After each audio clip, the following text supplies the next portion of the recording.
For over a century, Centralia, Pennsylvania was a thriving, quintessential American community built directly on top of the industry that fed it. At its peak, thousands of residents lived in rows of modest company homes, working to extract the very earth their town was built upon. But that industry left behind a hidden geographic danger. Lying dormant beneath almost every street and backyard was a sprawling network of abandoned mine tunnels. Some of these passageways sat just a few feet below the surface, still packed with unextracted anthracite coal. The catalyst for Centralia's destruction arrived in May of 1962 through a routine municipal chore. Ahead of the Memorial Day festivities, the local council scheduled a cleanup of the local landfill, a wide, shallow crater left over from old surface mining operations. The plan was simply to burn the trash and douse the embers. 5 volunteer firefighters set the garbage ablaze, burned it down, and doused it.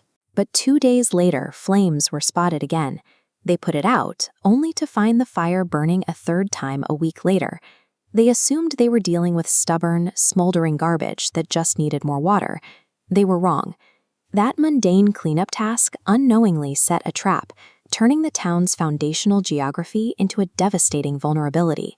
The critical oversight was a roughly 15-foot gap in the floor of the pit.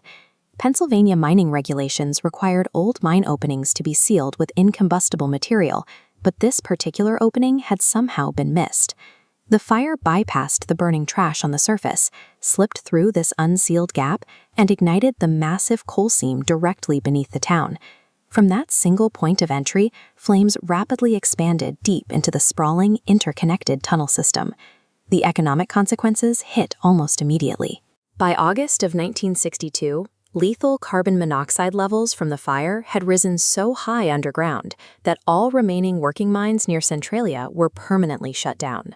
In just 3 months, a minor surface nuisance transitioned into a subterranean disaster, completely erasing the town's primary livelihood before most residents even understood the scale of the threat.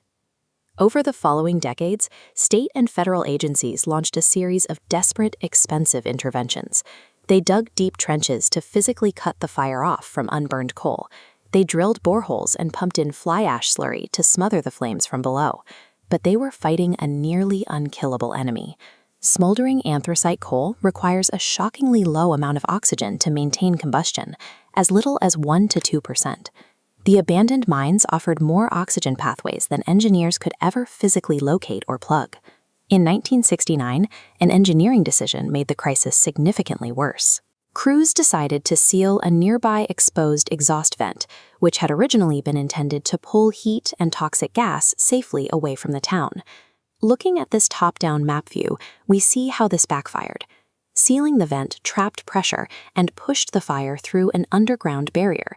This redirected the blaze away from its original path, sending it directly beneath residential streets, previously considered entirely safe. Every human attempt to outsmart, block, or contain the fire only succeeded in mapping out new pathways for the town's destruction. Despite the danger, the 1970s were defined by an eerie normalcy.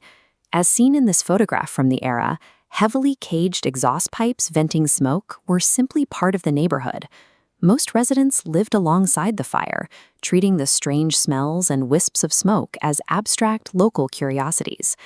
That illusion of safety violently ended on Valentine's Day, 1981.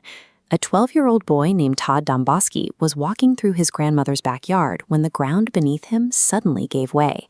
The earth instantaneously collapsed into an 80-foot void.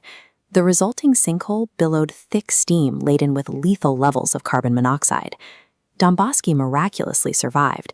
As he fell, he managed to grab hold of an exposed tree root, clinging to it through the smoke until he could be pulled back up to solid ground. The Domboski sinkhole proved that the danger under Centralia was no longer theoretical. This single event moved the crisis from a local curiosity to a federal emergency, ending any remaining hope of coexistence. By 1984, the federal government stepped in. Congress allocated more than $42 million for a sweeping buyout program. The community fractured almost immediately as the vast majority of families took the money and relocated.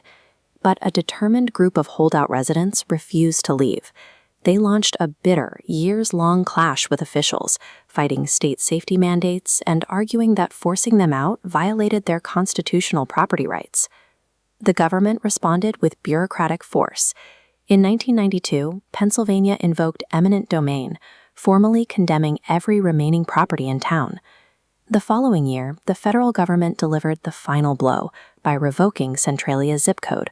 17927 ceased to exist. The legal battle dragged on for 2 decades until a settlement was reached in 2013. The handful of remaining residents were granted life estates, allowing them to stay in their homes with the stipulation that the properties revert to the state upon their departure or death. Eminent domain and the revocation of the town's identity finalized the erasure. These legal mechanisms cleared the streets more effectively than the subterranean flames could on their own. Today, the physical remnants of Centralia are a ghostly grid of cracked, abandoned streets, overgrown yards, and empty foundations, slowly being reclaimed by the forest. The town has found a strange cultural afterlife. It is widely cited as an inspiration for the horror franchise Silent Hill, and for a time, a cracked section of abandoned Route 61 became a vibrantly painted tourist attraction known as the Graffiti Highway, until property owners were forced to bury it under dirt in 2020 to stop trespassers. Deep underground, the original problem is entirely unresolved. Current engineering projections indicate the fire has consumed only a tiny fraction of the 8-mile coal seam it sits within, leaving enough fuel and oxygen to keep burning for at least another 250 years. When the coal finally runs out, Centralia will have spent vastly more of its history existing as an uncontrollable underground inferno than it ever spent as a living, breathing town.